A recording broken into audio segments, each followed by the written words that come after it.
Today on Animal Fact Files, we're talking about tundra swans. You can subscribe to the channel to stay up to date on new releases. We've discussed swans in general previously, but today we're going to take a look at a specific species, or well, species. Tundra swans are found in the northern hemisphere with populations in Europe, Asia, and North America. In summer, these swans nest in Arctic breeding grounds, but in the winter they may travel more than 3,000 miles to environments further south, but still pretty dang cold. The tundra swans in Europe are commonly called Bewick's swans, and those in North America are called whistling swans, though they're both also called tundra swans, so yay for common name confusion. In general, these swans are considered to be of the same species. However, they do have some slight differences. Tundra swans in Europe and Asia have a more pronounced yellow spot along the base of their bill than their North American conspecifics, though North American tundra swans do still have this yellow spot as well.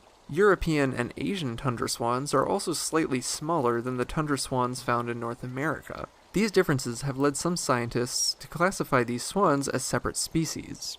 As we mentioned, these swans migrate long distances in flocks in order to reach their breeding grounds in the Arctic. Flocks have social hierarchies, and the highest-ranking members, or basically the most intimidating family groups, get the best spots for nesting. An optimal nesting site is situated near a body of water, preferably an island, to help give the nest some extra protection from predators. Tundra swans can be fierce when defending a nest, but they're still no match for bears or wolves. Depending on the size of the predator, tundra swans will either stay put and the parents will work together to scare the animal off, such as in the case with foxes and even some birds of prey, or they'll fly away from the nest while the predator is still far away to make finding the nest itself more difficult for the animal, such as with the bears. Tundra swans are considered monogamous, and a couple's nest consists of 4 to 9 eggs that take about a month to hatch. After hatching, it'll take another 2 to 3 months before the babies are ready to fly. They'll stick with their parents for up to 2 years before setting off on their own, and even after that, they'll sometimes return.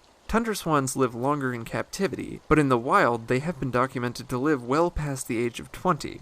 When it comes time to migrate in the fall, tundra swans look for wetland habitats along the way to their wintering grounds. Water is not only important for collection of food, but also for sleeping.